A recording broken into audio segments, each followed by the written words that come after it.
अऊज़ु बिल्लाहि मिनश्शैतानिर रजीम बिस्मिल्लाहिर रहमानिर रहीम अल्हम्दुलिल्लाहि रब्बिल आलमीन बारिइल खलाइक़ि अजमईन अल्हम्दु लिअहलिही वस्सलातु अला अहलिहा अस्सलातु वस्सलामु अला सय्यिदिल अंबियाइ वल मुरसलीन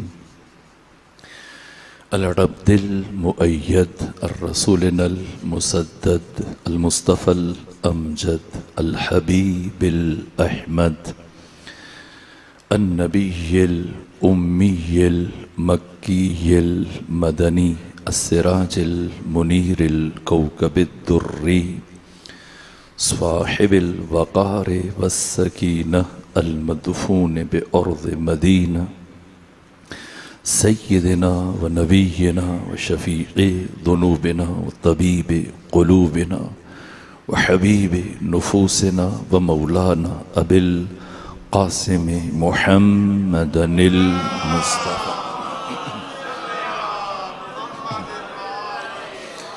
व अहले बैतिहिल अत्यबीनल अतहरीनल अंजबीनल मअसूमीनल मज़लूमीन वलअनतुल्लाहि अला अअदाइहिम व मुनकिरी फ़ज़ाइलिहिम व गासिबी हुक़ूक़िहिम मिन यौम अदावतिहिम इलल आन व मिनल आन इला क़याम यौमिद्दीन व बअद यौमिद्दीन अम्मा बअदु फ़क़द क़ाल हक़ सुब्हानहु व तआला फ़िल क़ुरआन बिस्मिल्लाहिर्रहमानिर्रहीम अफ़मन यहदी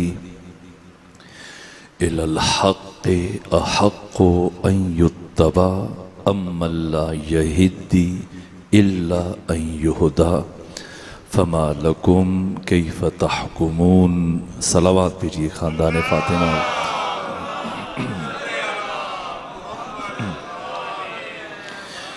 जुमला मोमिनीन मोमिनात शुहदा इस्लाम रहबर शहीद ऐसे मोमिनीन की जिनके लिए कोई फातिहा पढ़ने वाला नहीं, अपने आबा व अजदाद जो मरहूम हो चुके वो बानी मजलिस के मरहूमीन सैयद मंजूर हुसैन, इनकी अहलिया व सैयद नज़र हुसैन, इनकी अहलिया सैयद खादिम हुसैन और इनकी ज़ौजा सैयद मज़हर हुसैन और इनकी हमशीरा और इस ख़ानदान के तमाम मरहूमीन और शुहदाए सरपाक सबकी साले सवाब और दराजात की बुलंदी के लिए सूरह फातिहा पढ़ लीजिए। बिस्मिल्लाहिर्रहमानिर्रहीम।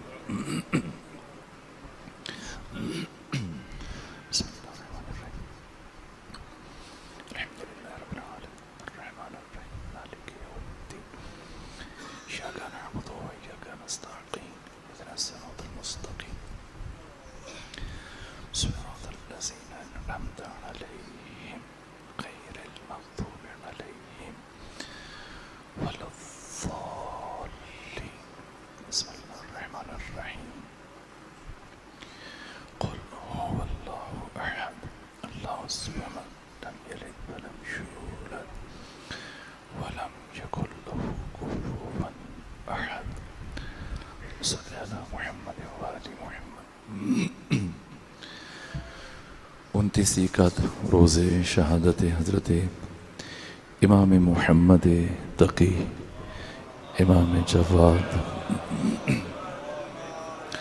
मासूमीन की बारगाह में, आक़ा इमाम ज़माना की बारगाह में आप मोमिनीन की खिदमत में ताज़ियत पेश करता हूँ और चाहूँगा कि इमाम की सीरत की कुछ अबाद अर्ज़ कर सकूँ, लेकिन मैं ये कोशिश कर रहा हूँ कि उस फ़िक्र और उस तसलसल को बच्चों और जवानों के सामने अर्ज़ करने में कामयाब हो जाऊँ और ये नतीजा दे सकूँ कि विलायत और इमामत महज एक मफ़हूम नहीं है, महज एक अक़ीदा नहीं है। विलायत और इमामत निज़ाम है, क़यामत तक आने वाली बशरियत की सआदत और हयात और नजात और बका का इंतज़ाम, क़यामत तक आने वाले इंसानों पर अदल और इंसाफ की हुकूमत का एहतमाम, हुकूक बशर के तहफ़्फ़ुज़ का एहतमाम, ये निज़ाम उज़्मे विलायत और निज़ाम इमामत, ये 14 बारगाह हक़ ताला में अल्लाह के वली हैं। इमाम राग़िब इस्फ़हानी ने जो मुफ़रदात राग़िब में वली का माना लिखा है, वली और मौला जिनके दरमियान फ़ासले का तसव्वुर न किया जा सके, जहाँ फ़ासला आ जाए उसे वली नहीं कहते। ये जो हम कलमे में और बाकी मकामात पर ये जुमला अपनी ज़ुबान से अदा करते हैं, वलीयुन वलीयुल्लाह वसीयो रसूलिल्लाह व खलीफतहु बिला फ़स्ल, ये बिला फ़स्ल की कैद तौज़ीही है, वजाहत के लिए, वरना वली होता ही वही है जो बिला फ़स्ल होता है। जहाँ फ़ासला आ जाए वो वली नहीं होता। ये 14 वली खुदा हक़ ताला के तमाम अस्मा व सिफ़ात जलाल व जमाल के मज़हर ताम, अल्लाह मुस्तख़लफ़ अन्हो, ये खलीफ़े खुदा हैं, ये अल्लाह की सिफ़ात के मज़हर हैं, ये औलिया खुदा। और अल्लाह ने अपने औलिया में से वजूद मुबारक की ख़त्मी मरतबत को रसूल करार दिया है, नबी करार दिया, और जनाब सैयदा के पास सिर्फ विलायत को रखा और बाकी 12 औलिया खुदा को हक़ ताला ने इमाम करार दिया। क़ुर्ब खुदा में ये वली हैं, जब इनका इंसानों के साथ ताल्लुक़ बरकरार हो जाए तो ये इमाम हैं। इमामत का इंसानियत और उम्मत के बग़ैर तसव्वुर मुमकिन नहीं है। इमाम होता ही उम्मत के लिए, उम्मत के बग़ैर इमामत का तसव्वुर नहीं है। इमामत सिक्के का एक रुख है और सिक्के के दूसरे रुख का नाम उम्मत है। उम्मत जो इमाम की तअस्सी करे, जो इमाम की पैरवी करे, जो इमाम की इताअत करे, जो इमाम की इक़्तिदा करे, और इसी को तशय्यो कहा जाता है। तशय्यो यानी इमाम के पीछे पीछे चलना, बिला फासला साथ होके चलना। बाज़ अफराद एक और लफ्ज़ भी इस्तेमाल करते हैं, जैसे सोशल मीडिया पे और इलेक्ट्रॉनिक मीडिया पे और निजी गुफ्तगू में आमतौर पर बाज़ अफराद अहले तशी इस तरह के अल्फाज इस्तेमाल करते हैं। ना, हम अहले तशी नहीं। अहले तशी का मतलब होता है जनाजे के पीछे चलना, तशय्यो का मतलब होता है इमाम के पीछे चलना। अलबत्ता तशीय जनाजा के लिए भी साथ चलना ज़रूरी है, तशय्यो के लिए भी साथ चलना ज़रूरी है।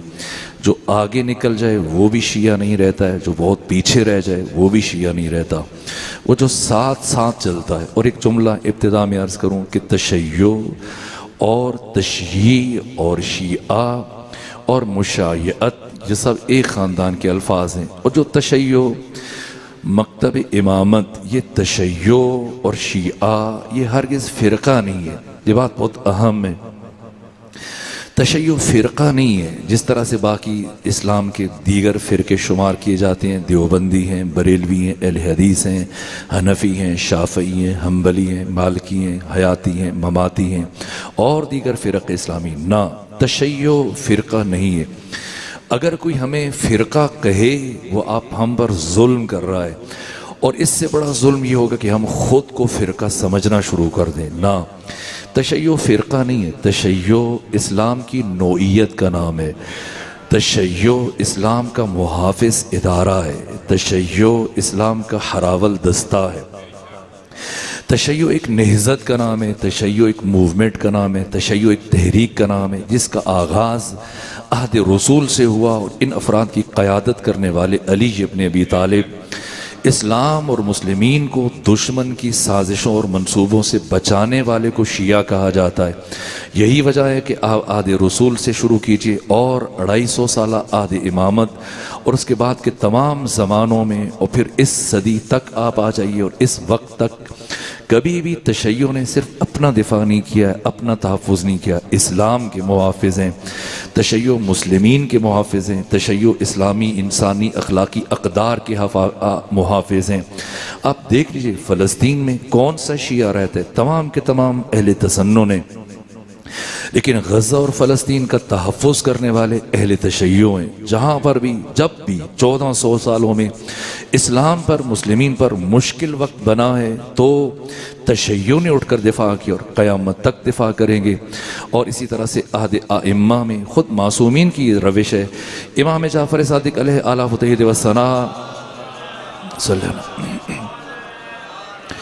निस्फ़ शब अपने कंधे पर इस तरह से एक बड़ी चादर में रोटियां बांधकर, कई मन वजन था, उठाकर हजरत चल रहे हैं। और अबू बसीर महसूस कर रहे हैं कि हजरत कहाँ जा रहे हैं, ये देखने के लिए। देखा बनी सकीफ़ के कबीले में दाखिल हुए तो घबरा गए। जनाब अबू बसीर डर गए, मवादा कोई इमाम को नुकसान ना पहुँचा दे, चूँकि ये अफराद तो इमाम की इमामत को नहीं मानते। यहाँ तक कि पीछे चलते रहे चलते रहे चलते रहे। किसी मकाम पर पहुँच कर इमाम सादिक ने जो वो रोटियां उठा रखी थी, जो बड़ी चादर में जो गिरा के साथ बांधा हुआ था, गिरा खुली और वो रोटियां ज़मीन पर गिरी। हज़रत ज़मीन पर बैठे रोटियां चुनने लगे। अबू बसीर करीब पहुँचे, हज़रत की मदद करने लग गए, रोटियां चुन के देने लगे। फरमाया, हज़रत की निगाह पड़ी अबू बसीर पर। फरमाया, अबू बसीर तुम हो? अर्ज़ किया, हाँ फरजंद रसूल। तो इमाम ने पूछा, अबू बसीर इस वक्त यहाँ इस मकाम पर क्या कर रहे हो? कहा कि मैंने आपको अपने घर से निकलते हुए देखा तो मुझे तजस्सुस हुआ कि आप कहाँ तशरीफ़ लेकर जाएंगे। और मुझे हैरत हुई कि आप ऐसे महल्ले में आ पहुँचे जो आपकी विलायत को नहीं मानते, जो आपकी इमामत को नहीं मानते, और इसके बावजूद आप इनके यहाँ इनके घरों तक रिस्क पहुँचाने में, गल्ला अनाज पहुँचाने में, रोटियाँ पहुँचाने में मशगूल हैं। रात के इस हिस्से में हज़रत ने फरमाया कि ये जब अबू बसीर ने अर्ज़ की कि ये तो आपकी विलायत को नहीं मानते, तो हज़रत ने फरमाया कि इसीलिए मैं इनको सिर्फ रोटियां तकसीम कर रहा हूँ। अगर मेरी विलायत और इमामत को मानते तो रोटियों के साथ नमक भी तकसीम करता। लेकिन ये बात जो अहम है वो ये कि इमाम ऐसा नहीं है कि एक इम्तियाजी सलूक रवा रखें कि ना सिर्फ अपने पैरोकारों की मदद करें, नुसरत करें, ना तमाम मुस्लिमीन के लिए, उनकी हिदायत के लिए। सैयदुल शुहदा हुसैन इब्न अली अलैहि आला फतह वसना ख़ुद को बचा सकते थे, अपने अयाल को बचा सकते थे, मुख़द्दरात इस्मत व तहारत को बचा सकते थे। जिस तरह से आपको मशवरा दिया गया, अब्दुल्ला इब्न उमर ने मशवरा दिया कि आप हिंदुस्तान चले जाइए, मोहम्मद हनफिया ने मशवरा दिया आप यमन चले जाइए, इसी तरह से अब्दुल्ला इब्न ज़ुबैर ने मशवरा दिया कि आप बनु सकीफ़ के पहाड़ी इलाकों में पनाह गुज़ीन हो जाएँ, ख़ुद भी महफूज रहेंगे, आपके अयाल मुख़द्दरात इस्मत व तहारत वो भी महफूज रहेंगे। इमाम हुसैन यज़ीद की बैअत ना करके भी खुद को भी बचा सकते थे, अपने साथियों को भी बचा सकते थे। फिर क्यों क़याम फरमाया? तमाम मुसलमानों के लिए, पूरी उम्मत के लिए क़याम फरमाया। ये बात अहम है। मासूमीन अलैहिमुस्सलातु वस्सलाम ने, आइम्मे दीन ने बादस ख़त्मी मरतबत अगरचे उम्मत गदीर से मुनहरिफ हो गई और जो हालात बने सकीफ़ा बनी सादा में और दूसरे अफराद इक़्तिदार पर काबिज़ हो गए, इसके बावजूद आइम्मे दीन अगरचे दुश्मन तख्त व ताज पर बैठ कर लोगों के जिस्मों पर हुकूमत कर रहे थे, लेकिन दूसरी जानिब अली और अली के बेटों ने ज़मीन पर बैठ कर ऐसी मुतवाज़ी हुकूमत कायम की कि रफ्ता रफ्ता इतना आपका नफूज़ बढ़ता चला गया कि लोगों के दिलों पर आपकी हुकूमत बढ़ती चली गई है। और जिसका नतीजा ये जो कल मैं आपकी खिदमत में वो फ़िक्री तसलसल बयान कर रहा था, बाद रिलत रसूल मौले मुत्तकियान की इमामत की 30 साल, उनका मैंने चंद लफ्ज़ों में मुख्तसर तौर पर इशारा किया। और उसके बाद इमाम हसन मुज्तबा का 9 साल अहद इमामत और फिर 11 साल हुसैन इब्न अली अलैहि आला फतह वसना और फिर 35 साल इमाम अली ज़ैनुल आबिदीन अलैहि आला फतह वसना ने जिस तरह से इमामत की जिम्मेदारियों को अदा किया। और अब आप देखिए कि इमाम अली ज़ैनुल आबिदीन जिनकी शहादत 95 हिजरी में हुई और अब्दुल मलिक बिन मरवान जिसकी मौत 86 हिजरी में हुई। अब्दुल मलिक बिन मरवान कौन है? ये मरवान बिन हकम का बेटा है। मरवान बिन हकम जिसने सिर्फ 9 महीने हुकूमत की और ये मौला मुत्तकियान ने पेशन गोई फरमाई थी। जब मौला मुत्तकियान अम्मार यासिर के हमरा, इमाम हसन इमाम हुसैन के हमरा हज़रत अबू ज़र गफ़ारी को खुदा हाफिज़ कहने के लिए जा रहे थे और बदरका करने के लिए, अलविदा कहने के लिए जा रहे थे, जबकि खलीफे सेवम की जाली मोर लगाकर मरवान बिन हकम ने आपको शहर बदर किया और ये हुक्मनामा जारी किया कि अब अबू ज़र गफ़ारी दोबारा ज़िंदगी में कभी मदीने की सरजमीन में कदम नहीं रख सकते। और आपको रबज़ा में शहर बदर किया गया और हुक्म जारी किया कोई फ़र्द अबू ज़र गफ़ारी को खुदा हाफिज़ कहने के लिए ना जाए, अलविदा कहने के लिए ना जाए, बदरका करने के लिए ना जाए, रुखसत करने के लिए ना जाए। लेकिन इसके बरखिलाफ अमीरुल मोमिनीन अपने 2 फर्जंदान और हज़रत अम्मार यासिर के हमरा जब मदीने की आखिरी हद तक हज़रत अबू ज़र गफ़ारी को खुदा हाफिज़ कहने के लिए गए। मरवान बिन हकम को पहले से अंदेशा था कि अली आएंगे, इसलिए अपने सिपाहियों के हमरा इस मकाम पर खड़ा होकर इंतज़ार कर रहा था। जैसे ही देखा कि अबू ज़र गफ़ारी अकेले नहीं है, अली साथ हैं, इमाम हसन इमाम हुसैन साथ हैं, अम्मार यासिर साथ हैं, तो ये गुस्से से चिल्लाता हुआ आगे बढ़ा, कहने लगा अली अबुल हसन खलीफा का हुक्म था, जब मना किया गया था कि कोई फर्द अबू ज़र गफ़ारी को खुदा हाफिज़ कहने के लिए ना आए, तो फिर क्यों कर आप इनको बदरका करने के लिए आए, अलविदा कहने के लिए आए? मौला मुत्तकियान अली इब्न अबी तालिब अलैहि वसल्लम ने मरवान बिन हकम को लायक की गुफ्तगू नहीं समझा, लायक के कलाम नहीं समझा, लायक के खिताब नहीं समझा, बल्कि करीब पहुंचकर अपने उल्टे हाथ का ऐसा थप्पड़ मरवान बिन हकम के रुखसार पर मारा कि घोड़े से ज़मीन पर गिरा और जब तक जिंदा रहा इसका चेहरा गर्दन की इस तरह से मुड़ी रही कि सामने नहीं देख सकता था। और जब ये गिरा तो मौला मुत्तकियान ने अम्मार यासिर की तरफ देख कर फरमाया कि ये शख्स उतनी देर हुकूमत करेगा, इसे मुल्ला अब्दुर्रहमान जामी, बहुत बड़े अहले सुन्नत आलिम हैं, साहिब शवाहिदुन नबुव्वा, उन्होंने और बड़े बड़े अहले सुन्नत मुहद्दिसीन मुअर्रिखीन सीरत निगारों ने तहरीर किया, उलमा अहले तशय्यो ने तहरीर किया कि मौला मुत्तकियान ने जो पेशनगोइयाँ फरमाई उनमें से ये मरवान बिन हकम से मुताल्लिक कहा कि ये शख्स सिर्फ उतनी देर हुकूमत करेगा जितनी देर एक कुत्ता अपनी छींक को जुबान से साफ करता है। अम्मार यासिर ने पूछा 1 साल? फरमाया ना, 1 साल से कम। यही है कि 9 महीने हुकूमत की मरवान बिन हकम ने। बिलाखिर इसकी बीवी ने जब ये सो रहा था कनीज़ों के साथ मिलकर इसके चेहरे पर तकिया रखा, सांस बंद हुई, मरवान बिन हकम की मौत हुई। और इसके बाद मौला मुत्तकियान ने अम्मार यासिर को जो दूसरा जुमला इरशाद फरमाया था कि इसका बड़ा बेटा इसके बाद 20 साल से ज़्यादा हुकूमत करेगा। और दुनिया ने देखा कि मरवान बिन हकम का बेटा अब्दुल मलिक बिन मरवान, इसने 22 साल हुकूमत की है, 64 हिजरी से लेकर 86 हिजरी तक मुसलसल 22 साल हुकूमत की। इससे मुतल्लिक मौला मुत्तकियान ने पेशन गोई फरमाई थी। यहाँ तक कि अब बस इसी नुक्ते के लिए इमाम अली इब्न हुसैन की इमामत, कल मैंने जो इशारा किया, और आपकी शहादत जो 95 हिजरी में हुई, आपकी शहादत से पहले 86 हिजरी तक अब्दुल मलिक बिन मरवान ने हुकूमत की। अब समझना है, इस रब्त को समझना है, इस तसलसल को समझना है। क्यों कल मैंने आपकी खिदमत में ये जुमला कहा कि अगर हम अलग से एक इमाम की सीरत को उठा के मुताला करें, इमाम अली इब्न मूसा रज़ा, इमाम मोहम्मद तकी, हमें डोर का सिरा नहीं समझ में आएगा, हमें अबजद समझ में नहीं आएगी। इसलिए कि इन 14 की जिंदगियां यूं मखलूत हैं, मुत्तसिल हैं, कि जब तक इन सब को हम एक साथ रख कर इनकी जिंदगियों का मुताला नहीं करेंगे, उस रब्त और तसलसल और उस निज़ाम को नहीं समझ पाएंगे। यही वजह है कि 86 हिजरी में अब्दुल मलिक बिन मरवान की जब मौत होती है, अपनी मौत से चंद महीने पहले इसके यहाँ एक कदरी मुनाजिर गया और इसको चैलेंज दिया कि मेरे मखसूस अकायद और अफकार नजरियात है, उलमा को बुलाओ, दानिश्वरों को बुलाओ, आकर मुझसे मुबाहिसा करें। पूरी इस्लामी सरजमीन के मुख्तलिफ शहरों से बड़े बड़े उलमा को बुलाया, बड़े बड़े अफाजिल को बुलाया, लेकिन जो भी आता है लम्हों में अपनी शिकस्त का एतराफ़ करके चला जाता है। अब देखिए जो बात अर्ज करना चाह रहा हूँ, इसे तफसीर अल बुरहान की पहली जिल्द के सफ़र नंबर 33 पर, बाकी हदीस और तारीख किताबों में भी लिखा गया कि ऐसे मरहले में अब्दुल मलिक बिन मरवान ने जब देखा कि कोई ऐसा काबिल ज़िक्र आलिम, मुफ्ती, फ़क़ीह, मुहद्दिस नहीं बचा जो इसके साथ मुनाजरा कर सके, और सब ने शिकस्त का एतराफ़ किया। ऐसे में इसने इमाम अली बिन हुसैन सय्यद सज्जाद अली ज़ैनुल आबिदीन अलैहिस्सलातु वस्सलाम से रब्ता किया और कहा, फ़र्ज़ंद रसूल, इस्लाम ख़तरे में, इस्लाम की तालीमात ख़तरे में, और ये शख्स इसरार कर रहा है कि या तो मेरी बातों का जवाब दें या फिर मेरे इन नजरियात, मोतक़िदात और अफकार को इस्लामी दुनिया में जारी करें, नाफिज करें। आप इमाम हैं, आपका फरीज़ा है, आए दीन का दिफा करें।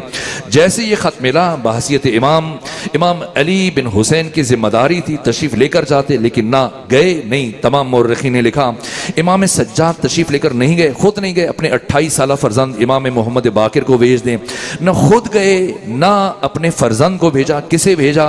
अपने 2.5 साला पौने 3 साला फर्जंद इमाम पोते इमाम जाफर सादिक को रवाना किया, एक गुलाम के हमरा। ये क्या कर रहे हैं?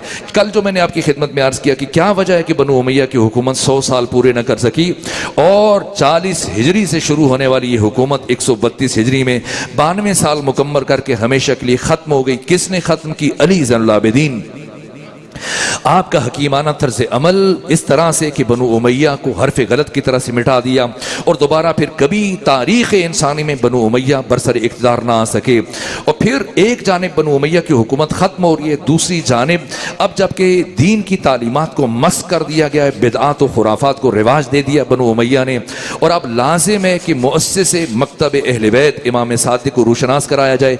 इसलिए न खुद गए न बेटे को भेजा, अपने 2.5 पौने 3 साला फर्जंद इमाम सादिक को अपने गुलाम के हमरा मदीने से शाम भेजा।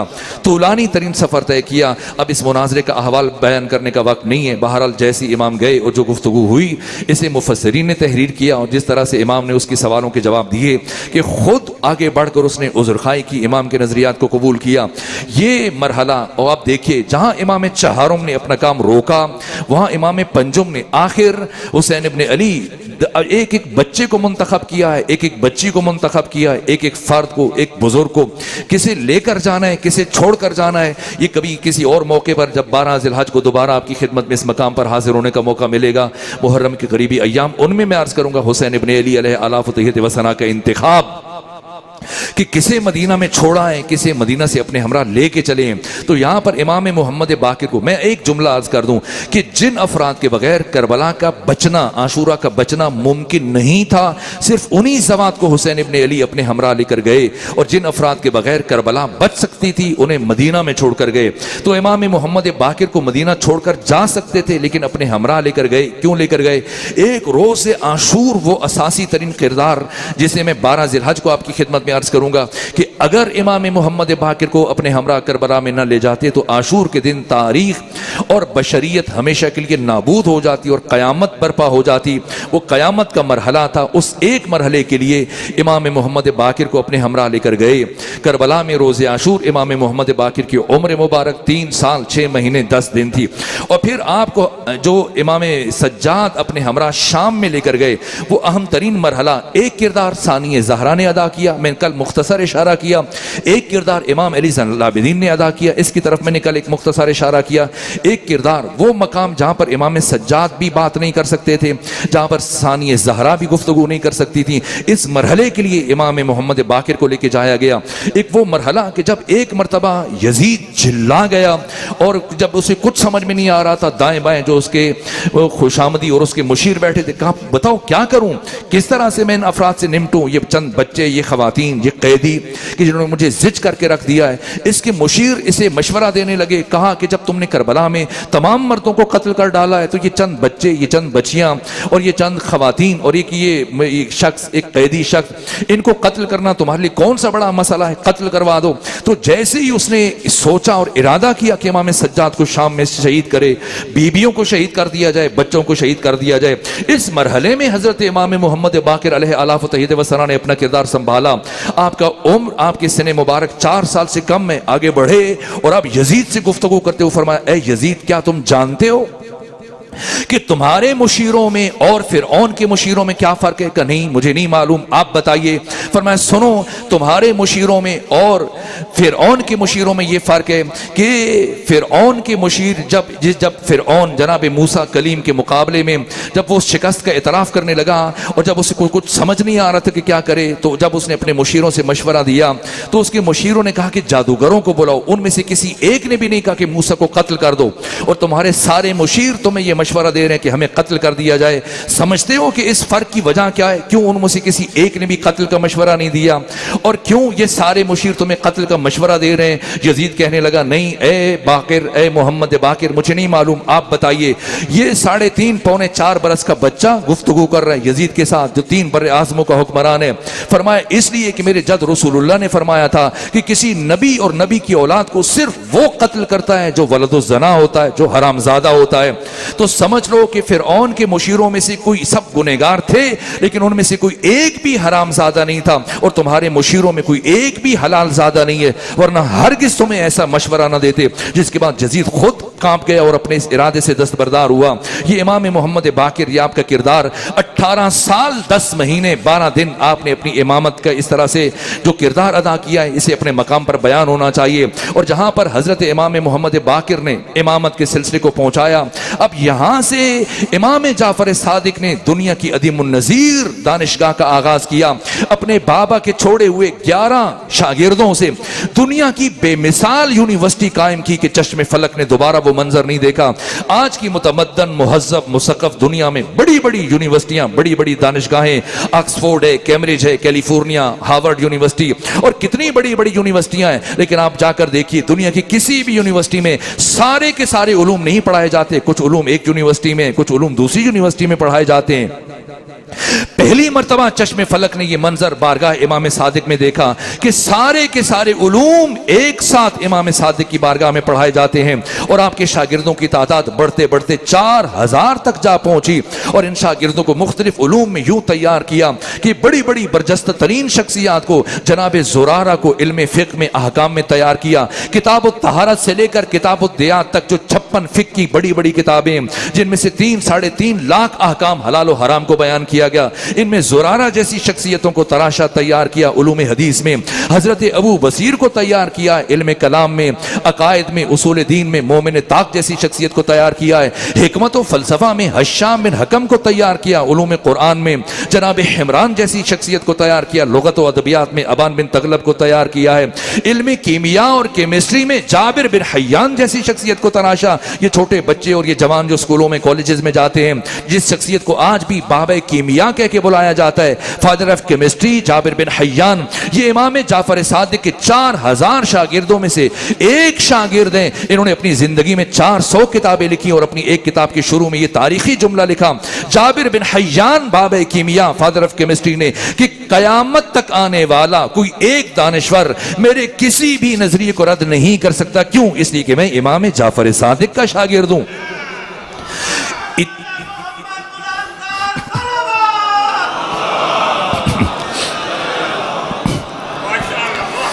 इतनी बड़ी बड़ी शख्सियतों को तराशा, तैयार किया और उस सतह पे पहुंचाने के बाद अब अगर कोई मुनाजिर आता इमाम के पास गुफ्तगू के लिए, मुनाजरे का चैलेंज करता, इमाम पूछते बताओ किस इल्म में बात करना चाहते हो? अगर कहता कुरान में, फरमाते हिमरान से बात करो। अगर कहता अदबियात में, फरमाते अबान बिन तगलब से बात करो। अगर कहता अकीदे में, इल्म कलाम में बात करना चाहता हूँ, फरमाते मोमिन ताक से बात करो। अगर कहता हदीस में, फरमाते अबू वसीर से बात करो। अगर कहता फ़िक़्ह व आकाम में, फरमाते ज़ुरारा से गुफ्तगू करो। अगर कहता हिकमत व फ़लसफ़ा में, फरमाते हश्शाम बिन हकम से बात करो। अगर इसरार कहता नहीं मैं तो आपसे मुनाजरा करूंगा, आपसे मुबाहिसा करूंगा, तो इमाम जाफर सादिक फरमाते कि इनसे मुबाहिसा करो, इनसे मुनाजरा करो। इसलिए कि अगर तुमने इनमें से किसी एक को शिकस्त दे दी तो समझ लेना तुमने जाफर सादिक को शिकस्त दी है।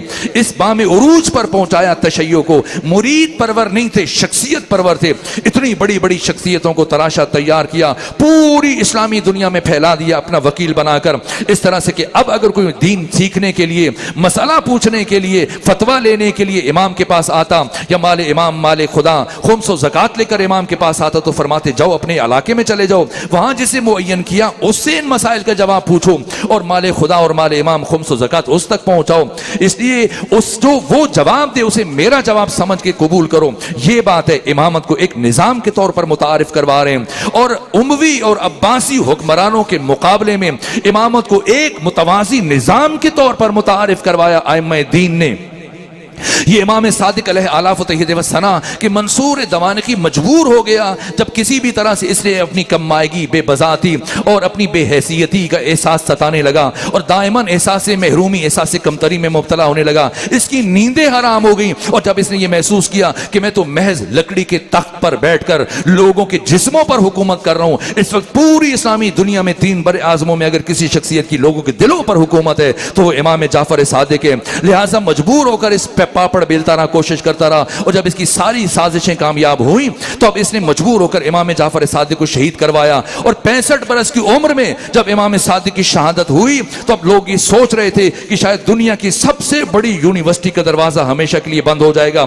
यहां तक कि इब्ने हजर हैसमी अल मक्की, इमाम काबा, अहले सुन्नत आलिम है, जिन्होंने तशय्यो के खिलाफ सख्त तरीन किताब लिखी जिसका नाम है सवाइक मुहरिका। साइका आसमानी बिजली, सवाइक जमा है साइका की, आसमानी बिजलियां, मुहरिका जलाकर राख कर देने वाली। ये शियत के खिलाफ किताब लिखी है इब्ने हजर हैसमी अल मक्की ने। लेकिन इस किताब में ये जुमला लिखा है, इब्ने हजर ने कहा कि इमाम जाफर सादिक की जब 148 हिजरी में शहादत हुई तो लोग ये सोच रहे थे कि शायद दुनिया की सबसे बड़ी यूनिवर्सिटी का दरवाजा इमाम सादिक की शहादत के साथ हमेशा के लिए बंद हो जाएगा। लेकिन आपके 20 साला फर्जंद इमाम मूसा ने न फकत इस दरवाजे को बंद न होने दिया बल्कि अपने इल्म, मारिफत, फजलो कमाल से अपने बाबा की छोड़ी हुई दरसगाह को मजीद 4 चांद लगा दिए।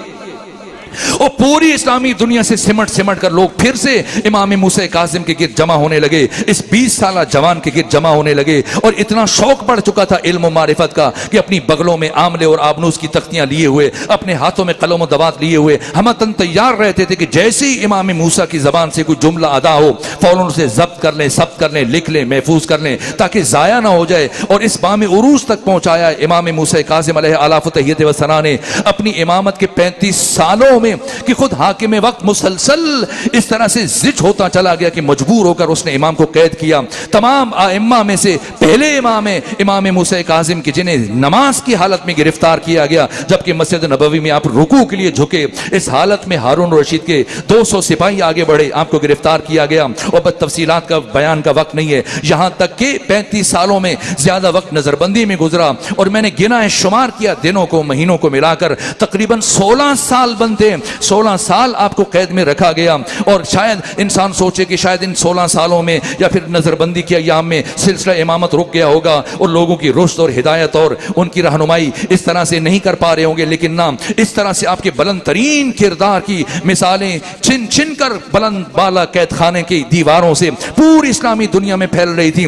और इल्मी एतबार से, इल्मी अपोजिशन के एतबार से मुश्किल तरीन दौर है इमाम मूसा काजिम का। अब खुद सोचिए, आइम्मा अरबा इमाम अहमद इब्न हंबल, इमाम अबू हनीफा, नोमान बिन साबित, इमाम शाफई, इमाम मालिक इब्न अनस, अहले सुन्नत के चारों इमाम जिस इमाम के जमाने में एक साथ जमा है ये इमाम मूसा काजिम अलैहिस्सलाम है। इसके बाद फिर चारों के चारों अरकान तसव्वुफ, जहां से सूफीइज्म चला है, ये चारों शख्सियात एक साथ इमाम मूसा काजिम के जमाने में यकजा है। अब्दुल्ला बिन मुबारक है, सुफियान सूरी है, शकीक बिन इब्राहिम बल्खी है। इसी तरह से ये सारे ये चार शख्सियात इमाम के मुकाबले में तीसरी जाने फलसफा यूनान का पहली मरतबा अरबी जुबान में बाकायदा तर्जमा शुरू किया गया ताकि लोगों के जहनों को मोड़ा जा सके, कुरान और सुन्नत के आरिफ से हटाया जा सके। और चौथी जानिब खुद आपके खानदान में से ऐसे गद्दार अफराद को खरीदा गया और इमाम के मुकाबले में लाया गया। खुद जनाब इमाम जाफर सादिक का पोता मोहम्मद बिन इस्माइल, जिसने इमामत का दावा किया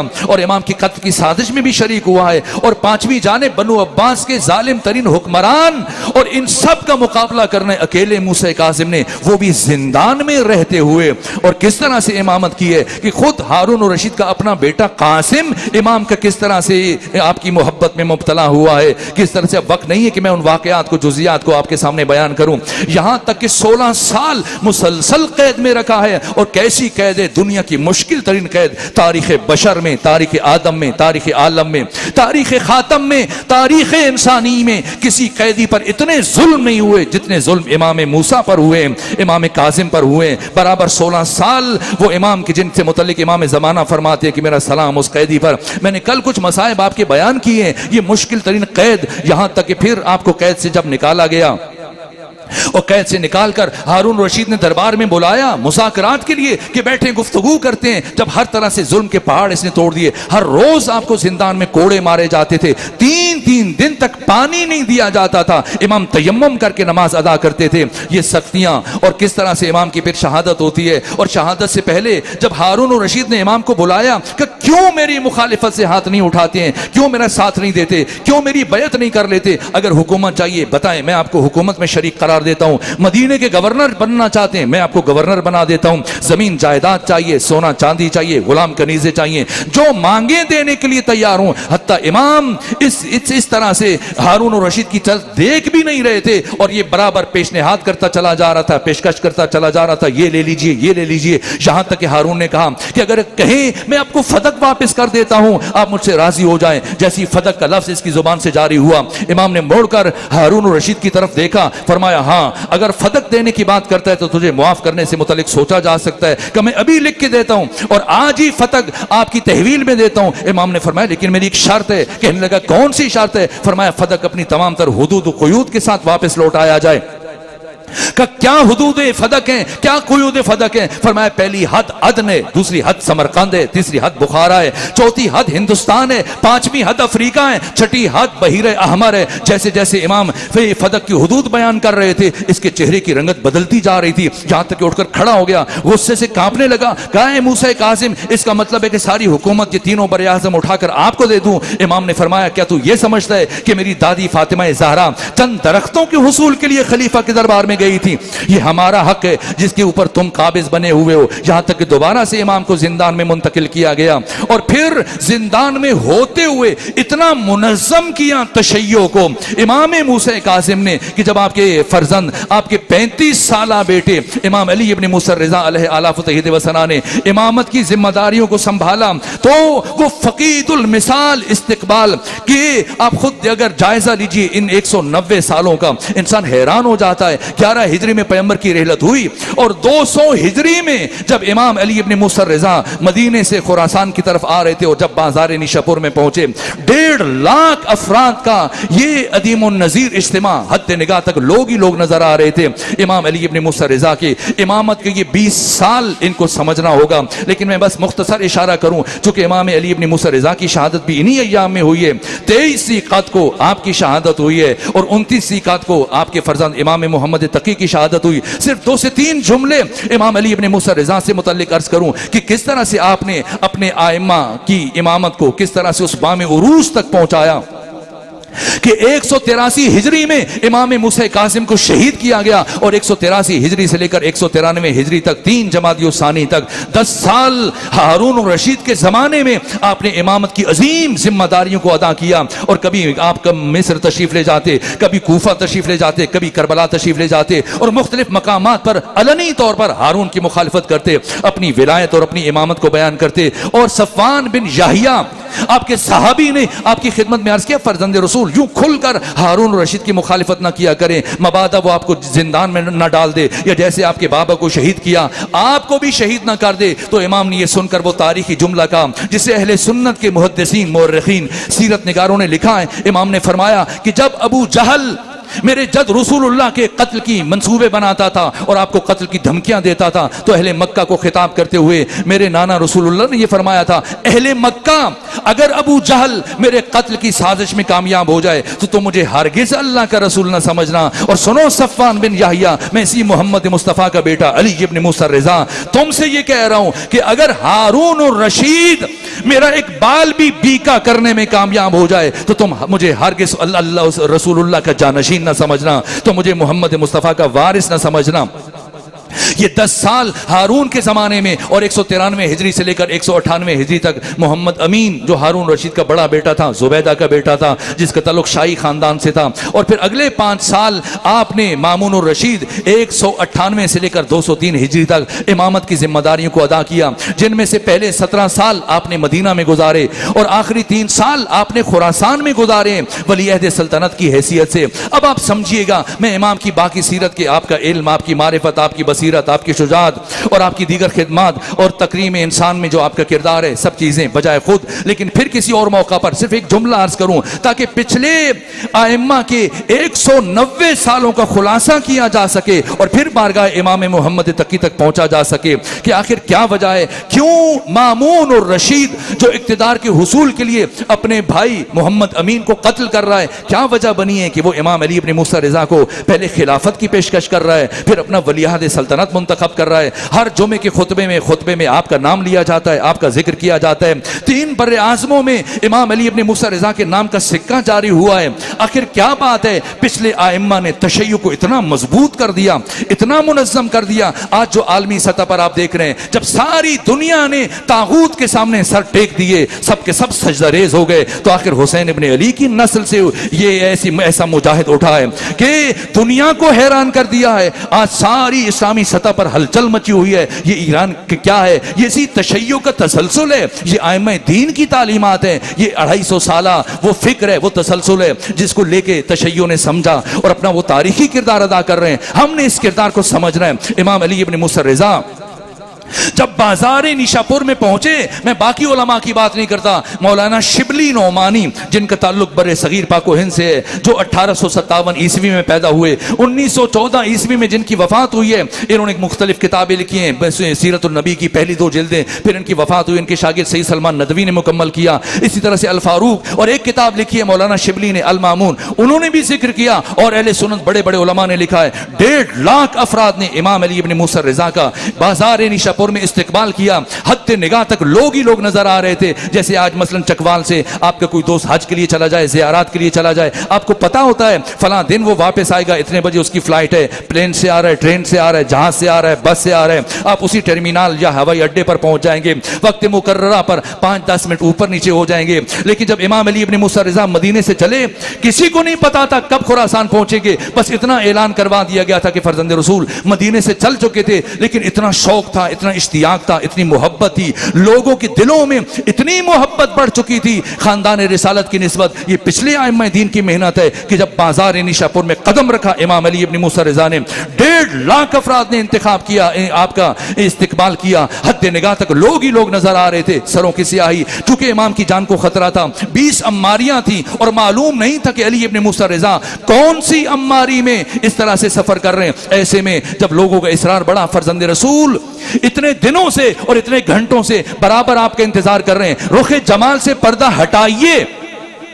ताकि आपकी जियारत के शरफ से मुशर्रफ हो सके। जैसे ही इमाम ने एक अम्मारी का पर्दा हटाया, जिसकी निगाह अली इब्न मूसा रज़ा के चेहरे पर पड़ रही थी, बेसाख्ता आंखों से अश्क जारी थे। देखिए, इस हॉल के अंदर आप गिरिया करें तो गिरिया की आवाज बुलंद हो जाएगी, खुली जगह में बैठ के आप गिरिया करें तो गिरिया की आवाज वहीं पर गुम हो जाएगी। इतने बड़े मैदान में, बाजार निशापुर में इतनी गिरिया की आवाजें बुलंद हुई कि इमाम ने दोबारा से पर्दा गिराया, आगे चले, और जब आगे चले दोबारा आवाजें बुलंद हुई, फर्जंद रसूल अपनी जियारत का शर्फ अता किया, कुछ बयान भी कर दीजिए, हम हदीस आपकी जबान से सुनना चाहते हैं। कितने बड़े बड़े मुहद्दिस हैं, यहां तक कि शिबली नौमानी ने तहरीर किया, 24,000 से लेकर 28,000 कलमदान मुहद्दिस बाजार निशापुर में मौजूद हैं। इमाम इस्माइल बुखारी जिन्होंने सही बुखारी लिखी है, इमाम मुस्लिम बिन हज्जाज जिन्होंने सही मुस्लिम लिखी है, इन दोनों के उस्ताद याहिया बिन मोइन जिनकी वफात 233 हिजरी में हुई है, इमाम की शहादत के 30 साल के बाद जो दुनिया से रुखसत हो रहे हैं, वो खुद बाजार निशापुर में मौजूद है, जिनकी तशवीक पर इमाम इस्माइल बुखारी ने सही बुखारी लिखी है।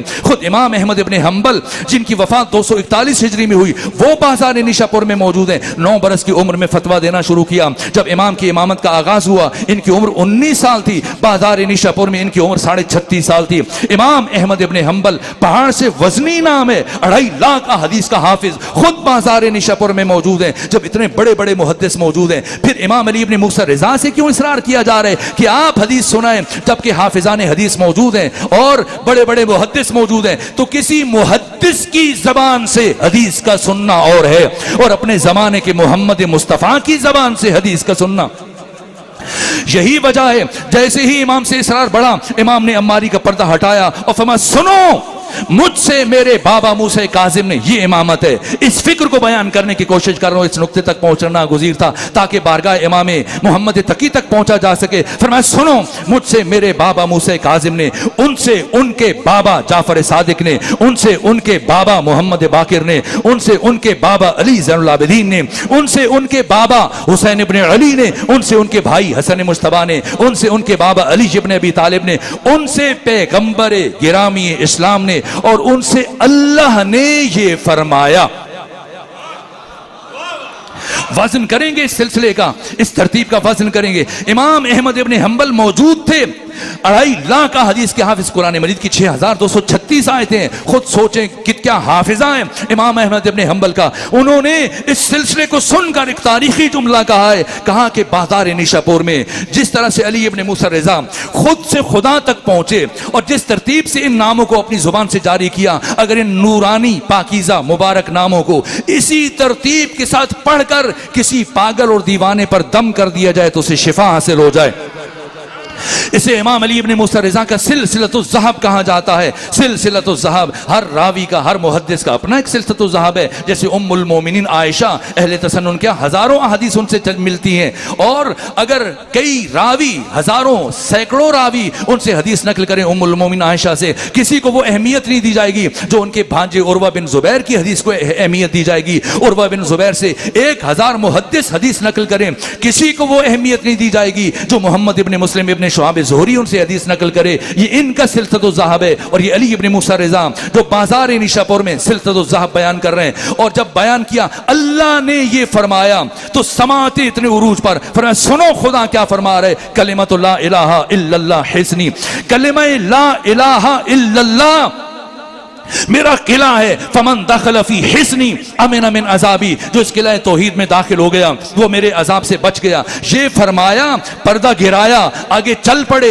लेकिन सामने चकवाल के मोमिनीन नहीं बैठे हुए थे, बल्कि बाजार निशापुर के वो अफराद जो कई दिनों से और कई घंटों से बराबर मुसलसल इस तरह से इंतजार कर रहे थे, और सरापा गोश समाते उस दर्जे उरूज पर कि इतनी बात के लिए फर्जंद रसूल इतने बड़े सिलसिले सनद को जिक्र न फरमाते। यकीनन बात कुछ और है। इसलिए जैसी पर्दा गिराकर आगे बढ़े, से 12 आवाजें बुलंद हुई, फर्जंद रसूल अपनी बात को मुकम्मल कीजिए। और जब इसरार बढ़ा तो फिर पर्दा हटाया और एक जुमला कहा, बेशर्तिहा वह शुरूतिहा, ये जो खुदा फरमा रहे कि कलिमा ला इलाहा इल्लल्लाह मेरा किला है, और जो इस किला तौहीद में दाखिल हुआ ये मेरे अजाब से बच गया। लेकिन इस किला तौहीद की कुछ शराइत हैं, कुछ अरकान हैं। वह अना मिन शुरूतिहा, उन अरकान और उन शराइत में से एक शर्त और रुकन मैं अली इब्न मूसा रज़ा हूं। इसकी तफसीर में खुमैनी बुतशिकन ने मिसबाहुल हिदाया में जो जुमले बयान किए हैं, और आयतुल्लाह जवादी आमली ने शमीम विलायत में, और आयतुल्लाह वहीद खुरासानी ने, और इसी तरह से बाकी मुज्तहिदीन फुकहा उलमा मुहद्दिसीन मुहक्किकीन ने जो जुमले तहरीर किए हैं, और खुद खुमैनी बुतशिकन ने जिस सराहत और वजाहत से लिखा है कि इमाम क्या फरमा रहे हैं। इमाम अली इब्न मूसा रज़ा बाजार निशापुर में ये समझा रहे हैं कि लोग समझते हैं सिर्फ ला इलाहा इल्लल्लाह कह देने से इंसान मुवहिद बन जाता है, तौहीद परस्त बन जाता है। ना, अली इब्न मूसा रज़ा ये फरमा रहे हैं कि ला इलाहा इल्लल्लाह तौहीद है, लेकिन ये तौहीद का कमाल नहीं है, ये तौहीद का नुक्ते आगाज है। कमाल तौहीद क्या है? हक ताला की वहदानियत के इकरार, इजहार, एतराफ के बाद इन 14 की विलायत को तस्लीम करना और एतराफ करना, ये तौहीद का कमाल है, ये कमाल तौहीद है। इसलिए मासूमीन फरमाते कि बिना तम्मत कलिमत तौहीद, हम 14 से तौहीद खुदा मुकम्मल होती है। बिना फतहल्ला व बिना यख्तिम, खुदा ने हमसे काम को आगाज किया है और हम पर अंजाम है। ये 14 मशीयत खुदा है। बिहारुल अनवार की 39 नंबर जिल्द में मौला मुत्तकियान की हदीस मुल्ला बाकिर मलसी ने बयान की, और साहिब मफातिहुल जनान शेख अब्बास कुम्मी ने सफीनतुल बिहार में इस हदीस को फिर बयान किया कि मौला मुत्तकियान फरमाते हैं, नहनो वल्लाहि मशीयतुल्लाह, अल्लाह की कसम हम 14 मशीयत खुदा हैं, हम 14 रिज़ाए खुदा हैं। ये जो इमाम अली इब्न मूसा का लक़ब रिज़ा है, बजंती ने ये रिवायत बयान की है इमाम से, और इसे शेख सदूक जिनकी वफात 381 हिजरी में हुई, 25 साल की उम्र में, जब इनकी उम्र 25 साल थी जब इमाम ज़माना की गैबत कुबरा का आगाज किया।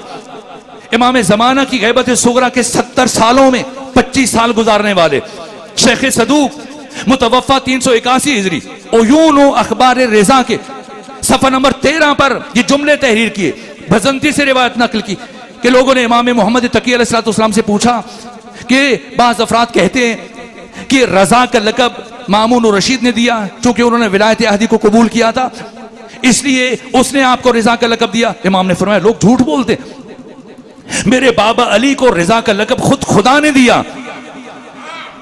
इमाम अली इब्न मूसा खुद रिज़ाए खुदा, ये 14 रिज़ाए खुदा, इनकी विलायत तौहीद हक का नागुज़ीर ततिम्मा है, नागुज़ीर तकमिला है।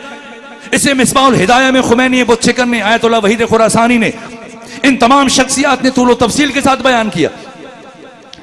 ये जो मुकाबले में लाया जाता है कि सिर्फ और सिर्फ या अल्लाह मदद, अब बाकी सब शिर्क बिदअत समझना है। अली इब्न मूसा रज़ा क्या समझा रहे हैं? इमामत क्या है, विलायत क्या है? सिर्फ और सिर्फ या अल्लाह मदद, और बाकी सब शिर्क बिदअत। ये गलत फहमी क्यों होती है? इसलिए कि वो इन 14 को खुदा के मुकाबले में ले आते हैं। खुदा के मुकाबले में कोई कुछ नहीं है ना, ये 14 खुदा के तूल में नहीं है, खुदा के अर्ज में नहीं है, खुदा के तूल में। इन्हें जो इख्तियार दिया खुद खुदा ने दिया, खुद खुदा ने इन्हें अपनी मशीयत करार दिया, खुद खुदा ने इन्हें अपनी रिज़ा करार दिया। ये खुदा की मशीयत का ज़र्फ है, ये खुदा के मुकाबले में नहीं है कि इंसान का ये तो शिर्क हो गया ना, ये ऐन तौहीद है, क्योंकि खुद खुदा ने मुअय्यन किया। इनसे रुजू करना, इनसे मदद तलब करना ऐसा ही है जैसे खुद खुदा से मदद तलब करना। इसलिए खुमैनी बुतशिकन ने बयान किया कि तौहीद क्या है और कुफ्र क्या है और शिर्क क्या है। कहा कि ला इलाहा इल्लल्लाह तौहीद है, लेकिन तौहीद का नुक्ते आगाज और कमाल तौहीद इन 14 की विलायत है, इनकी विलायत है, ये तौहीद का कमाल है। और कुफ्र क्या है?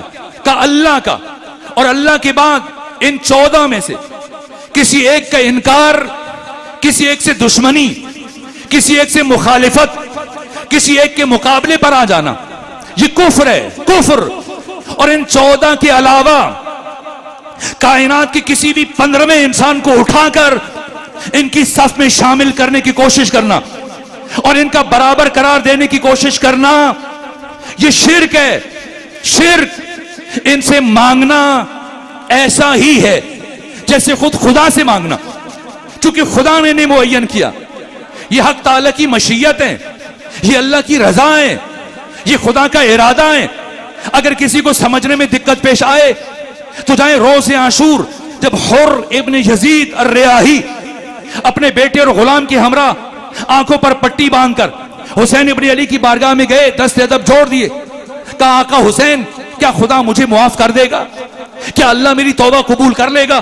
कोई और होता उम्मीद दिलाता, कहता मैं तुम्हारे लिए दुआ करूंगा, शायद खुदा तुझे मुआफ कर दे। लेकिन हुसैन इरादे खुदा, हुसैन मशीयत खुदा, हुसैन रिजाए खुदा। चाहे 56 बड़ी बड़ी किताबें मक्तल की जो पहली सफ में, मिनहाजुद्दुमू, दमदुस साकिबा, नफ्सुल महमूम, अल-लुहूफ, अबी मिखनफ, जो किताब उठाएं, जैसी हुर इब्न यजीद अर्रियाही ने बारगाह हुसैन में अर्ज किया, फर्जंद रसूल, क्या मेरी तौबा कबूल हो सकती है?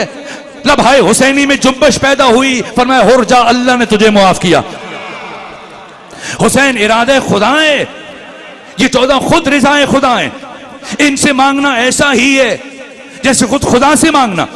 इसलिए अर्ज कर रहा हूं, अगर कोई खुदा से मांगना चाहता है बराह रास्त और मांगना चाहिए, या अल्लाह मदद, ये हमारा ईमान है, अकीदा है। तो अगर खुदा से मांगना चाहता है कहे या अल्लाह मदद, और अगर किसी का जी चाह रहा है कि वो नबी से मांग ले तो कहे या नबी मदद। और अगर कोई अली से मांगना चाहता है कहे या अली मदद। अगर कोई सैयदा से मांगना चाहता है कहे या फातिमा मदद। अगर कोई इमाम जमाना से मांगना चाहता है कहे या महदी मदद। जिससे भी मदद मांगे मदद मिल जाएगी। अल्लाह से मांगे तब भी मिलेगी, नबी से मांगे तब भी मिलेगी, अली से मांगे तब भी मिलेगी, सैयदा से मांगे तब भी मिलेगी, मेहदी से मांगे तब भी मिलेगी। जिससे भी मदद मांगे मदद मिल जाएगी। लेकिन अगर कोई बदबख्त अपने दिल में अली इब्न अबी तालिब का बुग़्ज़ रखते हुए या अल्लाह मदद कहेगा, मदद तो नहीं मिलेगी, लानत यकीनन मिल जाएगी।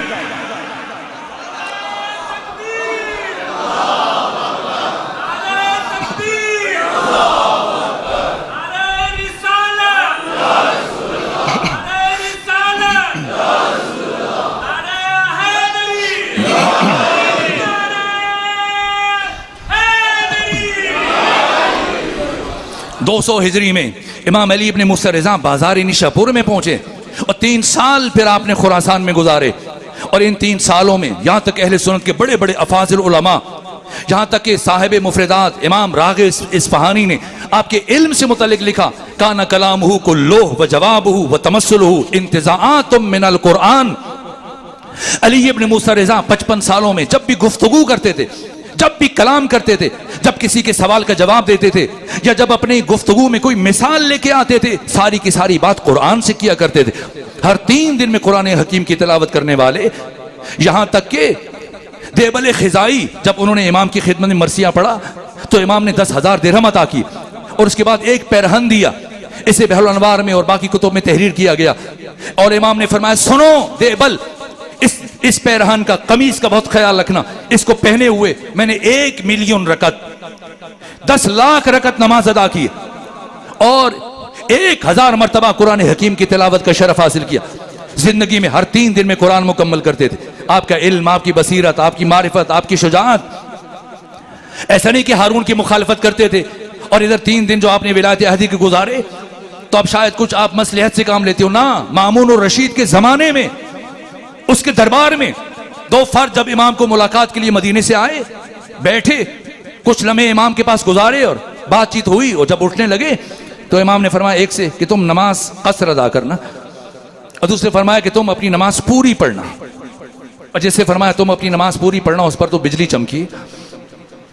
अभी आप चकवाल में और अगर इस्लामाबाद चले जाएं तो आपकी नमाज कसर हो जाएगी, और अगर माह रमज़ान है तो आपका रोज़ा भी कसर हो जाएगा। और अगर कोई रोज़ा छोड़ने के लिए सफ़र करे कि चलें रमज़ान के बाद रख लेंगे और आज रोज़ा कज़ा करते हैं, तो रोज़े को कज़ा करने की नीयत से सफ़र करे तब भी जायज़ है, तब भी जायज़ है, कोई हर्ज नहीं है। रोजा छोड़ने के लिए भी वो जवाल से पहले चला जाए और मुसाफिर बन जाए, चलो कोई बात नहीं, माह रमजान के बाद रखूंगा, जायज है। नमाज भी कसर है, रोजा भी कसर है। लेकिन अगर कोई गुनाह के इरादे से सफर करे तो नमाज भी पूरी पढ़नी पड़ेगी और रोजा भी मुकम्मल करना पड़ेगा। मसलन अगर गर्मियां हैं भाई, चलो मरी चलते हैं, तो अगर सेहत के लिए जाएं तो ठीक है, नमाज कसर है। लेकिन अगर कोई इस इरादे से कि चलें थोड़ी सी वहां पर हम शराब खरीद के पी लेंगे या थोड़ा जुआ खेल लेंगे या किसी गुनाह का इर्तिकाब कुछ भी, तो अगर इस इरादे से सफर करे तो ये सफर मासियत, और इस सफर में कसर की सहूलत नहीं है। बेशक मुसाफिर है, कराची चला जाए या किसी दूसरे मुल्क चला जाए, नमाज भी पूरी पढ़नी पड़ेगी और रोजा भी मुकम्मल करना पड़ेगा। तब दोनों मदीने से आए और जब रुखसत होने लगे तो एक से फरमाया कि तुम नमाज कसर पढ़ना और दूसरे से फरमाया कि तुम नमाज पूरी अदा करना। तो जिससे कहा पूरी अदा करना तो उस पर तो बिजली चमकी। फर्जंद रसूल ये क्या बात हुई, ये भी मुसाफिर है, मैं भी मुसाफिर, ये भी मदीने से आया, मैं भी मदीने से आया, ये भी आपसे मिलने के लिए आया, मैं भी आपसे मिलने के लिए आया, ये नमाज कसर पढ़े, मैं क्यों पूरी पढ़ूं? फरमाया ये इसलिए कसर पड़ेगा कि ये मदीने से मेरी जियारत के लिए आया और इसका सफर मुस्तहब है और तू मेरे जरिए से मामूर और रशीद का तकर्रुब हासिल करना चाहता, इसलिए तुम्हारा सफर मासियत है।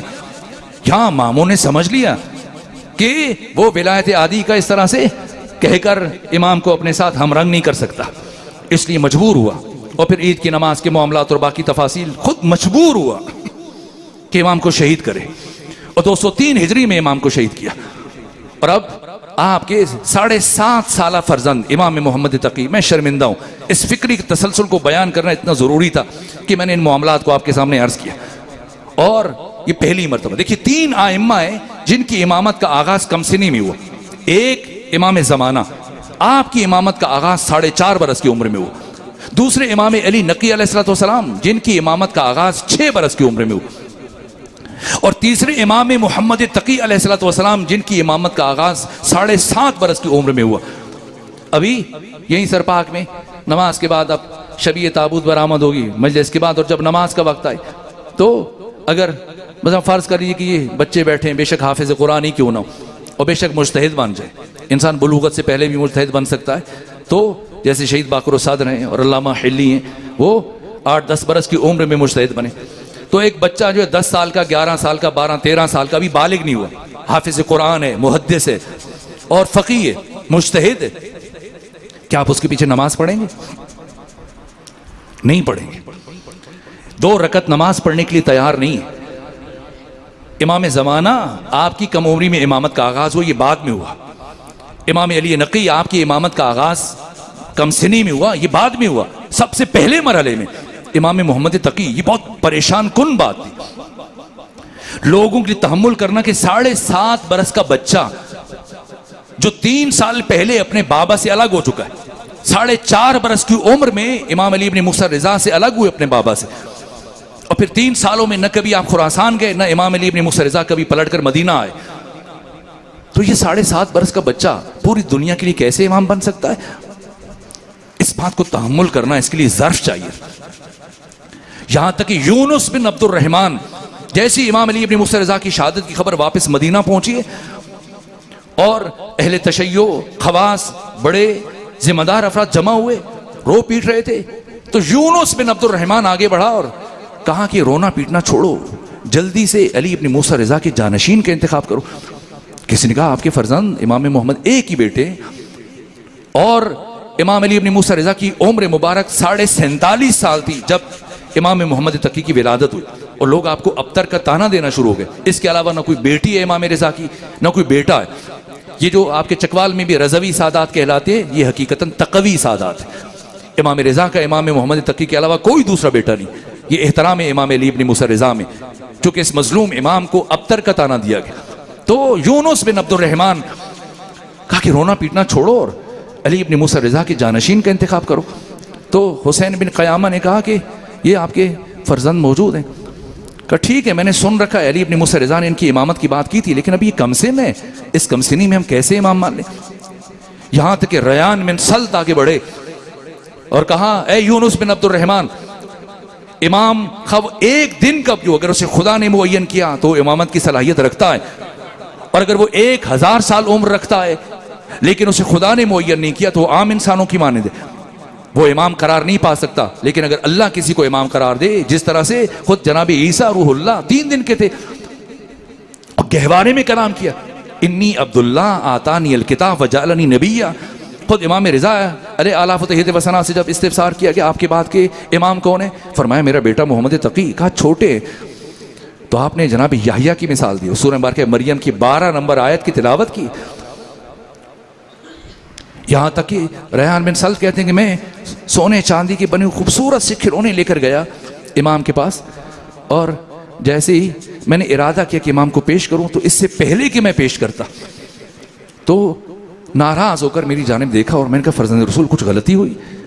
कहा ए रेहान बिन सल्फ आप हमारे लिए क्या लेके आए? हम मोहम्मद और आले मोहम्मद को खुदा ने इन ज़ाहरी और खेलकूद और इन चीज़ों से मुनज़्ज़ह मुबर्रर रखा है, हम खेल कूद के लिए खल्क नहीं हुए। और फिर उस लम्हे आपने कुरान मजीद की आयत पढ़ी कि या खुज़िल किताब इन्ना आतैनल हुक्म सबीया। 7.5 बरस उम्र है और 3000 सवाल पूछे गए आपसे मदीने में। बगदाद से 80 उलमा गए मदीना इम्तिहान लेने के लिए मामून रशीद की तरफ से। उसे खुद खदशा था कि अली इब्न मूसा रिज़ा शहीद हो गए, उनका जानशीन, उनका फर्जंद, मगर 7 बरस का बच्चा, 7.5 बरस का बच्चा क्या करेगा? 80 उलमा बगदाद से, बड़े बड़े मुफ्ती मुहद्दिस 3 दिन बराबर पूछते रहे इमाम से और किसी एक सवाल के जवाब में नहीं कहा ला अदरी। यहां तक कि हुसैन बिन कयामा ने, वो कहते हैं कि मैं गया इमाम की खिदमत में, मैंने सोचा कि मैं इमाम से सवाल पूछूंगा और अगर इमाम ने मेरे सवाल का जवाब दे दिया तो मैं कहूंगा कि आप दुआ करें कि अल्लाह मुझे बेटा अता करे। हुसैन बिन कयामा तो जब बैठे इमाम के सामने, तो इससे पहले कि वो सवाल करते, इमाम मोहम्मद तकी उनकी तरफ देखकर मुस्कुराए, फरमाया कि ए हुसैन बिन कयामा, परवरदिगार आपको इतने महीनों के बाद एक बेटा अता करेगा, उसका नाम अहमद रखना, और अब सवाल पूछो जो पूछने के लिए आए हो, और अगर चाहते हो कि तुम पूछो, अगर तुम ना पूछो तो मैं खुद ही बता देता हूँ, सवाल भी बता देता हूँ, जवाब भी। और फिर इमाम जब तशरीफ़ लेके आए बगदाद में, मैंने साल गुज़श्ता कुछ मुनाजरात बयान किए और फिर मज़ीद मेरी ख्वाहिश थी कि मैं वहाँ से बात आगे बढ़ाता, लेकिन महसूस कर रहा हूँ कि वक्त तमाम हो, मैं शर्मिंदा हूँ। लेकिन इस फ़िक्री तसलसल को समझना नागुज़ीर था। खुद मामून और रशीद के साथ वो सिर सिनी में, जो इमाम की 1 साल मदीना गुजारने के बाद 8.5 बरस की उम्र में इमाम गए बगदाद। जब मामून ने बुलाया, इस नीयत से बुलाया कि पहले इमाम अली इब्न मूसा रिज़ा को अपने रंग में रंगने के लिए कोशिश की, अपनी बहन उम्मे हबीबा का रिश्ता दिया, वलीअहद सल्तनत बनाया, 3 साल बराबर खुरासान में रखा, और 52 साल से लेकर 55 साल तक 3 साल इमाम ने सोचा कि इमाम बुजुर्ग हैं, बूढ़े हैं, एक खास डिगर पर जिंदगी गुजरी है, इसलिए असर नहीं लिया, तो ये चंद बरस का बच्चा है, असर कबूल कर लेगा। इसलिए फौरी इरादा किया कि अपनी बेटी उम्मुल फज़ल का निकाह इमाम मोहम्मद तकी से करे, अपने साथ महल में सुकूनत रखें, उनकी रिहाइश रखें, और वो हमारा असर और रंग कबूल कर लेंगे। लेकिन इमाम मोहम्मद तकी पहले मरहले में जो मामून से गुफ्तगू हुई, और फिर याहिया बिन अक़सम के साथ वो तारीखी मुनाजरा, शायद उसका एक हिस्सा मैंने साल गुज़श्ता अर्ज़ किया, लेकिन अब सकत नहीं हो, वक्त भी खत्म हो रहा है, इसलिए बात समेट रहा हूँ। और जिसके बाद फिर मामून और रशीद ने उस बड़ी बज़्म में ऐलान किया कि मैं अपनी बेटी उम्मुल फज़ल का रिश्ता अली इब्न मूसा रिज़ा के फर्जंद मोहम्मद तकी से तय करता हूँ। तो कौन निकाह पढ़ाए? 9000 उलमा, मुफ्ती, मुहद्दिस उस महफिल में मौजूद हैं। खुद मामून और रशीद उस दरबार में मौजूद है, और बनु अब्बास के 54 हुक्मरान 132 हिजरी से लेकर 656 हिजरी तक 524 सालों में 54 हुक्मरानों हुकूमत की। और इनमें से मुतल्लिक मुल्ला अब्दुर्रहमान जामी ने लिखा कि मौला मुत्तकियान ने मामून से मुतल्लिक कहा कि इनमें से का 7वां यानी मामून और रशीद बनु अब्बास के तमाम हुक्मरानों में सबसे ज्यादा ज़ीरक, होशियार, मामला फाम, दूरअंदेश और आलिम होगा। इब्न खलदून ने लिखा वकाना मिन किबारिल फुक़हा। इब्न नदीम ने अपनी फहरिस्त में तहरीर किया कि तमाम सलातीन खुलफा बादशाहों में इल्म और मारिफत में कोई भी मामून से बड़ा नहीं था। अल्लामा जलालुद्दीन सुयूती साहिब तफसीर दुरुल मंसूर मुतवफ़ा 911 हिजरी का इल्म में, मारिफत में, बसीरत में, शुजात में, इस्तिकामत में, मामला फामी में, जुरत इजहार में और बाकी सिफात में कोई हुक्मरान दुनिया का मामून रशीद की हम पल्ला नहीं थी। ये मामून रशीद इतना बारीक बीन, इतना दकीक फर्द सोचा कि इमाम मोहम्मद तकी को अपने रंग में रंग लेगा। कहा मैं अपनी बेटी उम्मे फाजिल का रिश्ता देता हूं। ये खुद मौजूद है, फकीह है, मुहद्दिस है, हिकमत और फलसफा पर महारत रखता है, कुरान का मुफस्सिर भी है। तो चले उलमा से निकाह नहीं पढ़वाया तो कहें कि भाई आप निकाह पढ़ दीजिए। इमाम मोहम्मद तकी निकाह कबूल किया, अलबत्ता नस्ल इमामत उम्मुल फज़ल से नहीं चली, अम्मार यासिर की औलाद में से खातून से शादी करो, वहां से फिर इमाम अली नकी की विलादत हुई। लेकिन अब मरहला ये कि निकाह कौन पढ़ाए। शर्मिंदा वक्त तमाम हुआ। इमाम की सीरत के बहुत सारे पहलू अर्ज करना चाह रहा था जो नागुफ्ता रह गए। तो कौन पढ़ाए? कोई फ़कीह याहिया बिन अक्सम मौजूद है, बड़े बड़े मुहद्दिस मौजूद हैं, हाफिज़ान कुरान मौजूद हैं, बड़े मुफ्ती मौजूद हैं, खुद मामून रशीद मौजूद है। और सब इस इंतजार में कि किसे कहा जाएगा कि आप निकाह पढ़ाएं। तो जैसे ही निकाह पढ़ने का मरहला आया तो ना याहिया बिन अक्सम से कहा, ना मामून रशीद और ना किसी और मुफ्ती और मुहद्दिस और आलिम से, खुद अपना निकाह का खुतबा शुरू किया और खुद निकाह पढ़ाया। क्यों? ये बताने के लिए कि मासूम का निकाह कोई आम फर्द नहीं पढ़ा सकता। अगर कोई आल फर्द मौजूद नहीं होगा तो फिर मासूम अपना निकाह और सीगे खुद अपनी जबान से जारी करता है। और यह भी बताने के लिए कि अगर पैगंबर गिरामी इस्लाम की जनाब खदीजा के साथ निकाह के मरहला में कोई फर्द इस लायक ना होता तो पैगंबर खुद पढ़ लेते, खुद न पढ़ के अबू तालिब इमरान से पढ़वा के बताया कि आपकी अजमत क्या है, आपका शरफ क्या है। ये इमाम मोहम्मद तकी आपकी जिंदगी के अबाद के 7.5 बरस की उम्र में आपकी इमामत का आगाज हुआ। और फिर सबसे कम सिन इमाम है, आइम्मा में सबसे ज्यादा उम्र ज़ाहिरी एतबार से इमाम सादिक हैं, 65 साल है। मौला मुत्तकियान फिर दूसरे नंबर पर आपकी उम्र मुबारक 63 साल है। और फिर 4 आइम्मा की उम्र 57 बरस है। इमाम हुसैन अलैहिस्सलाम और इमाम सज्जाद हैं, इमाम मोहम्मद बाकिर अलैहिस्सलाम हैं, इमाम अली नकी अलैहिस्सलाम हैं। 2 इमाम हैं जिनकी उम्र 55 साल है, एक इमाम अली इब्न मूसा रज़ा और एक इमाम मूसा काज़िम अलैहिस्सलाम। और इमाम हसन मुश्तबा की उम्र मुबारक 47 साल है। और इमाम अली नकी अलैहिस्सलाम की उम्र 40 साल है शहादत के वक्त। और इमाम हसन अस्करी की उम्र 28 साल। इस तरतीब से सबसे कम उम्र है वक्त शहादत इमाम मोहम्मद तकी 25 बरस की उम्र में शहीद हुए। यहां तक कि 20 साल हुकूमत की है मामून रशीद ने, 218 हिजरी तक। और 218 में जब मामून रशीद की मौत हुई तो इसका छोटा भाई मोतसिम बरसर इख्तिदार आया, जो इमाम मोहम्मद तकी से बहुत ज़्यादा कीना रखता था।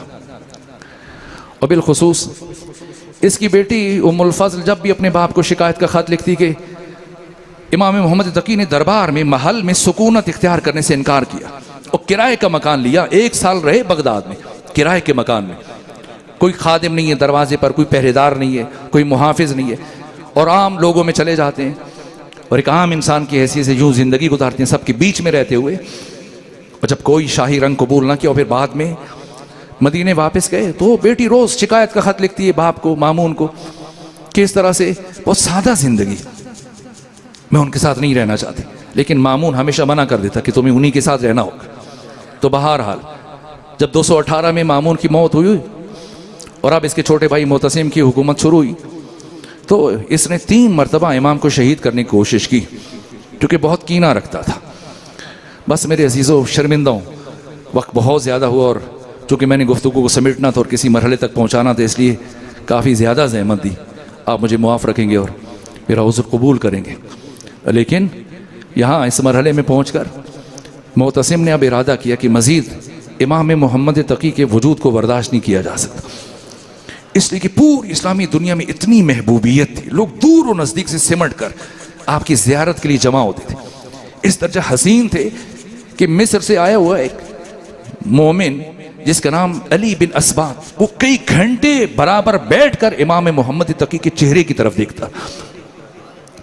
इमाम ने कहा, अली क्यों मुसलसल इतनी देर से मुझे देखे जा रहे हो? कहा, फर्जंद रसूल, मैंने अपनी जिंदगी में इतना हसीन चेहरा नहीं देखा, इसलिए देख रहा हूं आपके चेहरे के नुकूश को अपने हाफजे में सब्त कर रहा हूं ताकि अहले मिस्र को चल के बताऊं कि फर्जंद फातिमा कितने हसीन है। जब बोलते थे जो एजाज बयानी थी और जो जज्बाबियत थी लोगों के दिलों में, जो महबूबियत थी, मोतसिम इसी हसद की वजह से कि मैं बादशाह वक्त हूँ, हुक्मरान हूँ, लोग मुझे इल्तिफात नहीं देते, तवज्जो नहीं देते। और मोहम्मद तकी की ज़ियारत के लिए दूर और नज़दीक से लोग सिमट सिमट कर मदीने में तांता बंधा होता था। और दूसरी जानिब उम्मुल फज़ल, यहाँ तक कि इमाम को बगदाद बुलाया गया और फिर कुछ दिन नज़रबंद रखा गया। आज 29 ज़िक़ात रोज़े शहादत है इमाम का, आज जहर मिला है। सैयद बाकिर शरीफ अल क़रशी ने तहरीर किया है, 3 दिन पहले जहर मिला। और कौन सा जहर दिया गया? 2 आइम्मा के अलावा बाकी आइम्मा की शहादत जहर से हुई, लेकिन 4 आइम्मा को जो जहर दिया गया उसे रूम से मंगवाया गया। जैसे इमाम हसन मुश्तबा को हाकिम शाम ने जो जहर दिया, ये रोम से मंगवाया गया था। और वही जहर उसी तरह का इमाम मोहम्मद तकी के लिए मंगवाया गया। अगर कोई उसकी शिद्दत को समझना चाहता है तो सीरत निगारों ने लिखा है, अगर उसका एक कतरा तालाब में गिरा दिया जाए तो उसकी शिद्दत से अगले ही लम्हे तालाब की सारी मछलियां तड़प तड़प कर मर जाए। और अगर किसी दूध देने वाले जानवर के पिस्तान के साथ वो बांध दिया जाए, वो एक कतरा बांध दिया जाए, तो अगले लम्हे दूध के बजाय खून उतारना शुरू कर दे। कि जहर दिया गया। आप जानते हैं जब जहर मिलता है तो इंसान का जिगर जलता है, इंसान तड़पता है, प्यास की तलब होती है। मैं रास्ते में मुताला कर रहा था, एक ईरानी बुजुर्ग आलिम, एक फ़कीह की गुफ्तगू भी सुन रहा था। यहाँ तक कि जब आपको जहर दे दिया गया बगदाद में, तो उम्मुल फज़ल ने, ताकि बात बाहर ना पहुँचे, और अब उसने पहले इमाम को हुजरे में बंद किया और फिर इमाम के जसद मुतहर को उठाया गया और सीढ़ियों से ऊपर छत पे लेके जाया गया। और 3 दिन 3 रातें इस जहर खुरानी के बाद इमाम मोहम्मद तकी ने इस कैफियत में गुजारी हैं। तड़पते हैं, और जब भी पानी तलब करते हैं और अल अतश की आवाज़ आपकी ज़ुबान से जारी होती है तो कोई पानी देने के लिए नहीं आता। यहाँ तक कि 3 दिन 3 रातें, और इस मुसलसल वक्त में, इन 3 दिनों में उम्मुल फज़ल ने बहुत सारी कनीज़ों को इकट्ठा किया था जो ढोल पीटती थी, तालियां बजाती थी, ताकि इमाम की आवाज़ किसी हमसाए के कानों तक ना जाए। बिल आखिर एक कनीज़ है, वो कहती है मुझे तरस आया और मेरा दिल चाहा कि मैं फर्जंद रसूल को 2 घूंट पानी पिला दूं, कि जहर के असर से तड़प रहे हैं। कहा जब मैं वो जाम लेकर सीढ़ियों से चढ़ रही थी तो उम्मुल फज़ल ने वो जाम अपने हाथ में लेकर उसे ज़मीन पर फेंक दिया। और तीसरे दिन इमाम की शहादत हुई और अभी रमक हयात बाकी थी। अगर बर्दाश्त कर सके तो अर्ज करूं, इसे बाकिर शरीफ अल क़रशी जैसे मुहक्किक ने अपनी किताब में लिखा है, शहादत से कुछ लम्हे पीछतर कुछ इमाम है, जैसे इमाम मूसा काज़िम, आम तौर पे समझा जाता है कि शायद आपकी शहादत सिर्फ जहर से हुई है, ना, बड़ी मसलूमाना शहादत। इमाम हुसैन मौला अली के बाद सबसे मुश्किल शहादत इमाम मूसा काज़िम की, और जितनी मुश्किल शहादत इमाम मूसा काज़िम की है वही आपके पोते इमाम मोहम्मद तकी की है। और दादा और पोता एक ही मकाम पर मदफून है। वो मरहला जब जहर खुरानी के असर से अब तड़प रहे थे, एक मरतबा इतना कीना था, इतना बुग़्ज़ था अब उम्मुल फज़ल के दिल में, मुझे मुआफ़ कीजिएगा, इमाम मोहम्मद तकी के जिस्म मुतहर को छत से ज़मीन पर फेंका गया। ये क़यामत का मरहला था। यहाँ तक कि अभी भी रमक हयात बाकी थी, अभी भी रमक हयात बाकी थी। बस मेरे अजीज़ों, अभी शबी ताबूत को लाया जाएगा, लेकिन जैसे आइमा की वसीयत है कि हर इमाम की शहादत के वक्त आपके जद हुसैन इब्न अली का जिक्र किया जाए, तो मैं बस एक जुमला अर्ज करूं और मजलिस तमाम हो जाए। और फिर शबी ताबूत उठाकर आप इमाम अली नकी को आपके बाबा की शहादत का पुरसा पेश कीजिएगा। हर मासूम की शहादत के वक्त उनके फर्जंद मौजूद होते थे, और जब भी कोई इमाम शहीद होता था तो शहीद होने वाले इमाम का सर उनके बेटे के जानों पर होता था। तो अब इमाम अली नकी की उम्र मुबारक 6 साल थी जब वो यतीम हो रहे, और एजाज इमामत के तहत जब आए, अपने बाबा इमाम मोहम्मद तकी का सर गोद में लिया, और फिर आपके दहन से जिगर के टुकड़े कट कट के जब निकल रहे तो अपने हाथों से, कपड़े से, रुमाल से कभी खून साफ करते हैं, कभी रुखसार के ऊपर रुखसार रखते हैं, और फिर कभी अपने सीने से लगा लेते हैं। हर माँ इमाम की शहादत के वक्त आपका कोई ना कोई फर्जंद मौजूद होता था सिवाय एक मजलूम के, और उस इमाम का नाम हुसैन इब्न अली है। आपकी शहादत के वक्त एक 3 बरस की बच्ची थी जिसने बड़ी कोशिश की कि किसी तरह मक्तल में पहुंचकर अपने बाबा का सर अपनी गोद में ले ले। मातम हुसैन